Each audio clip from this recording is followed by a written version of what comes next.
Ang 10 araw na nagpabago sa lahat. Bakit ayaw nang bumalik ng mga milyonarya ng New York? Mga kaibigan, may nangyaring hindi ka panipaniwala.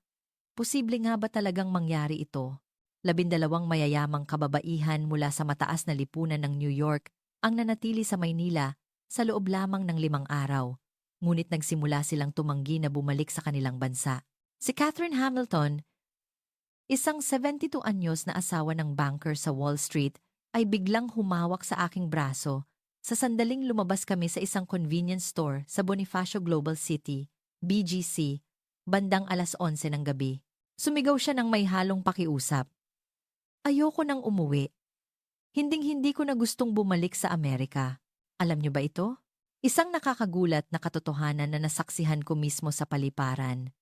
Ang mga babaeng ito, na buong buhay na namuhay sa mararangyang subdivision sa New York nang walang anumang kakulangan, ay nagsimulang lumuha ilang oras pa lamang matapos tumapak sa lupain ng Pilipinas. Bakit? Dahil sa kaligtasan kung saan ang isang 70 anyos ay nakakapaglakad mag-isa sa hating gabi. Dahil sa hindi makapaniwalang pag-aaruga sa ospital at ang presyo nito, ang gastos sa pagpapagamot sa Amerika ay nakamatay, sabi ni Elizabeth. Ngunit dito sa Pilipinas, ang nanginginig na tinig ng isang 75 anyos na dating surgeon ay nagpayanig sa industriya ng medisina sa Amerika. Ilang milyon na kaya ang nasayang na ibinayad ng mga pasyente ng asawa ko sa loob ng 30 taon? Ano nga ba ang nakita nila sa Maynila?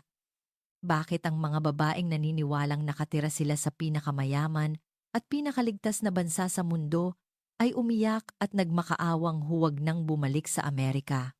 Ang record ng 5 araw na ito ay naglantad sa kadiliman ng lipunang Amerikano at naging laman ng mga balita.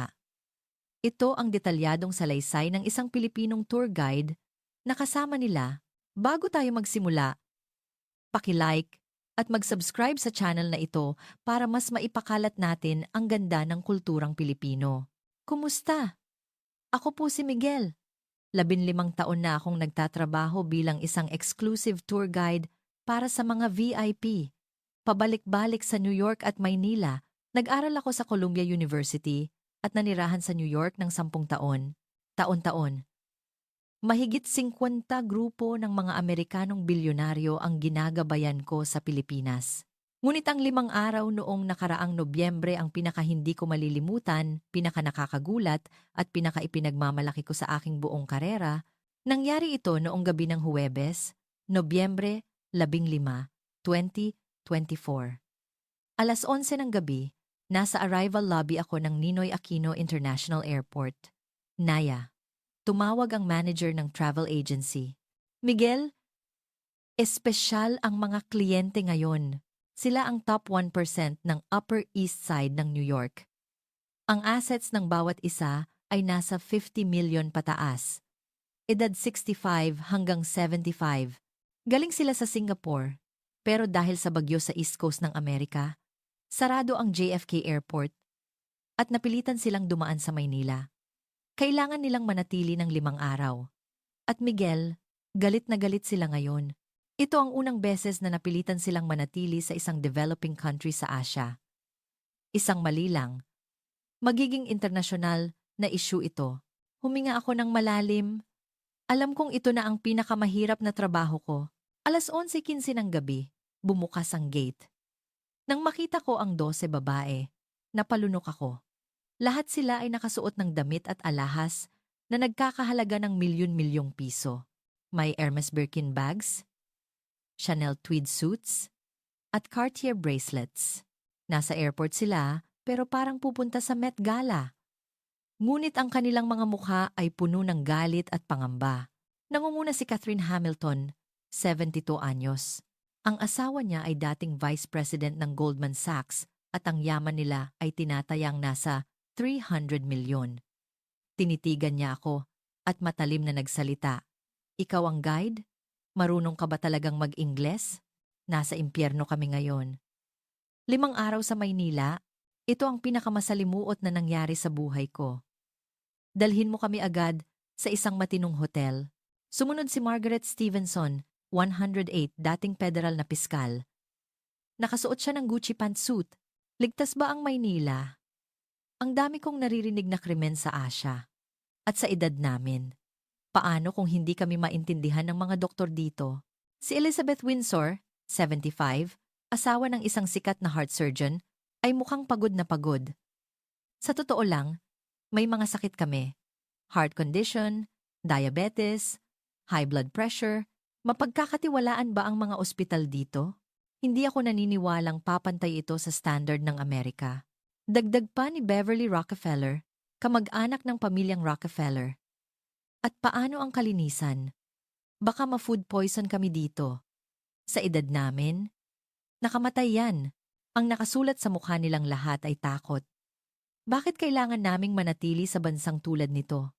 Ang sigaw ng kanilang mga mata. Sumagot ako ng mahinahon ngunit propesyonal. Huwag po kayong mag-alala. Ang lugar na pupuntahan natin ay world-class, ligtas, at ang mga Pilipino ay kilala sa buong mundo sa pag-aaruga. Marahil ay mararamdaman ninyo ang init ng pagtanggap na higit pa sa New York. Tumawa ng mapang-uyam si Catherine. Mas ligtas sa New York? New York ang sentro ng mundo. Imposibleng higitan niya ng Maynila. Sa sandaling iyon naisip ko. Balang araw, guguho ang paniniwala nyo habang naglalakad kami. Patuloy ang reklamo nila. Malinis ba ang CR dito? Ngunit nang pumasok sila sa VIP restroom ng airport, doon nagsimula ang unang lamat sa kanilang paniniwala. Lumabas si Elizabeth na gulat. Imposible. May bidet at may janitress na nakauniforme na bumati sa akin ng, "Good evening, ma'am." At inabutan ako ng tissue ng nakangiti. Ang bango ng banyo, sabi ni Beverly. Ang JFK Airport toilets ay marumi, basa ang sahig, at masungit ang mga tao. Pero dito, paglabas namin, sumakay kami sa isang private luxury van na inarkila ko. Hindi ito ordinaryong taxi, kundi isang premium service. Ang driver ay si Mang Jose, 60 anyos. Nakabarong Tagalog siya. Malinis at mabango. Ang ikinagulat nila ay nang magsalita si Mang Jose. "Good evening, ladies. Welcome to the Philippines. I hope you had a comfortable flight." Ang Ingles niya ay perpekto, may puntong Amerikano pa. Nanigas ang lahat sa loob ng van. Malinis ang sasakyan, amoy peppermint, at may nakahandang malamig na tubig at cold towels. Bumulong si Margaret sa akin. Ang mga taxi driver sa New York, hindi marunong mag-Ingles, masusungit, at amoy sigarilyo ang sasakyan. Pero ito, bakit ang galing niyang magsalita?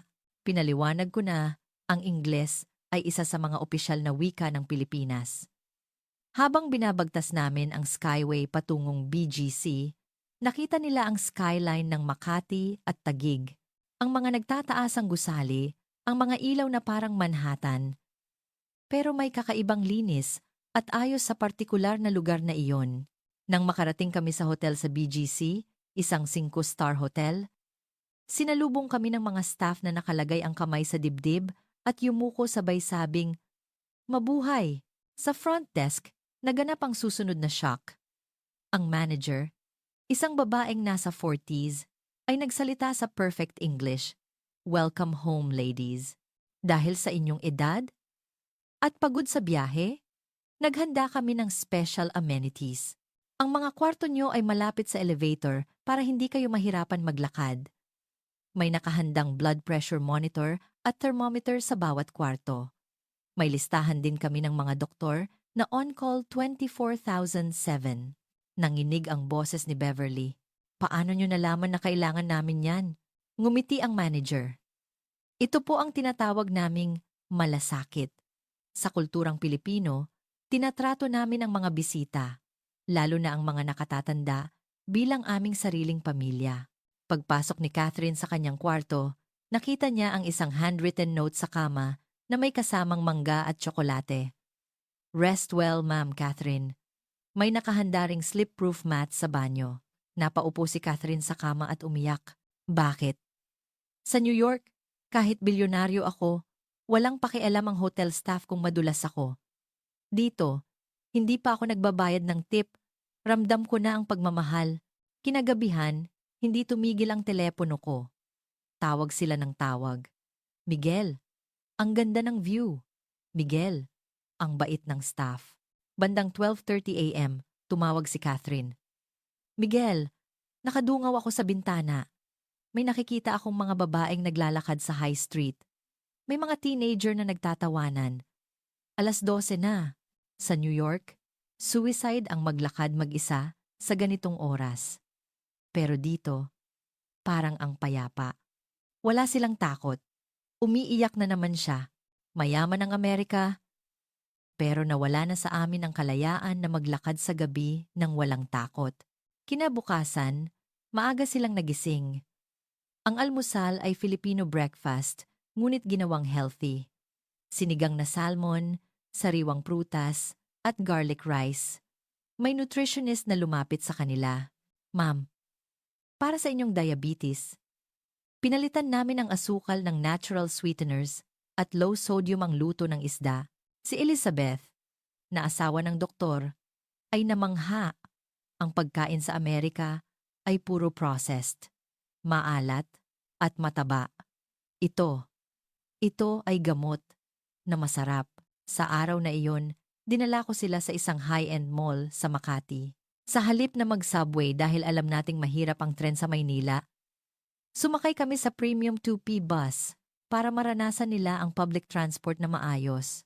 Namangha sila sa disiplina ng mga pasahero sa pila at sa lamig ng aircon.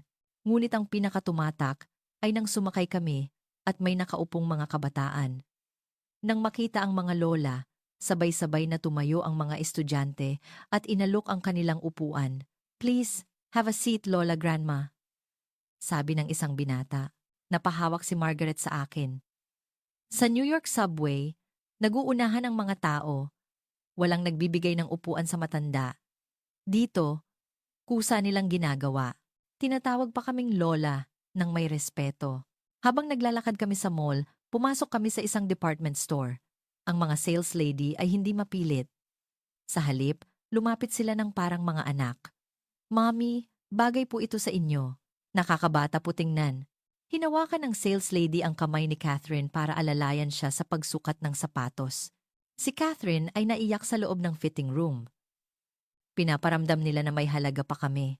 Sa ikatlong araw, nagkaroon ng insidente. Nadapa si Elizabeth habang naglalakad sa parke. Nasugatan ang tuhod niya at hindi makatayo. Agad akong tumawag ng emergency. Bago pa dumating ang ambulansya, pinalibutan na kami ng mga tao hindi para makiusyoso o mag-video, kundi para tumulong. Isang lalaki ang nagpayong sa kanya. Isang babae ang nag-abot ng tubig. Okay lang po ba kayo, nanay? Tanong ng isang traffic enforcer na agad umalalay. Ito ang diwa ng bayanihan. Dumating ang ambulansya mula sa St. Luke's Medical Center. Ang mga paramedic ay magagalang at mahuhusay mag-Ingles. Ma'am, we will take care of you. Don't worry. Pagdating sa ospital, namangha sila. Ang St. Luke's ay parang hotel.